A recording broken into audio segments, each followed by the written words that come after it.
এবার পশ্চিমবঙ্গের এক অভিনেতার বিরুদ্ধে যৌন হয়রানির অভিযোগ উঠেছে।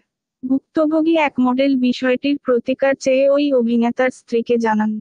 জবাবে অভিনেতার স্ত্রী বলেন, আমার স্বামীর এমন অনেক সম্পর্ক আছে। অভিযুক্ত অভিনেতার নাম জয়জিৎ ব্যানার্জি। ভারতীয় গণমাধ্যমের খবর, বিভিন্ন তথ্য প্রমাণের ভিত্তিতে জয়জিতের বিরুদ্ধে অভিযোগ আনেন এক মডেল। তিনি কিছু স্ক্রিনশট শেয়ার করেছেন। সেখানে বছর ৩ আগে অভিনেতা নিজে ফেসবুক মেসেঞ্জারে মডেলের সঙ্গে যোগাযোগ করেন। মডেলের কথায়, আমি অভিনয় করার জন্য অপেক্ষা করছিলাম। ফলে জয়জিৎ নিজে থেকে যোগাযোগ করায় আমি হাতে যেন চাঁদ পেলাম। কিন্তু এক পর্যায়ে জয়জিতের কথার ধারা বদল হতে থাকে, সোজাসুজি শারীরিক সম্পর্কের কথা বলেন।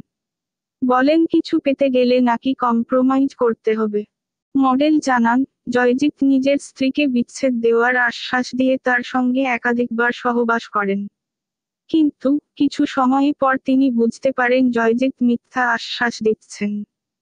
জয়জিতের স্ত্রীকে এসব কথা জানান ওই মডেল। তার কথায়, তবে তাতে কোনো লাভ হয়নি। জয়জিতের স্ত্রী পাত্তা তো দেয়নি, সঙ্গে বলেন জয়জিতের এমন অনেক সম্পর্ক আছে।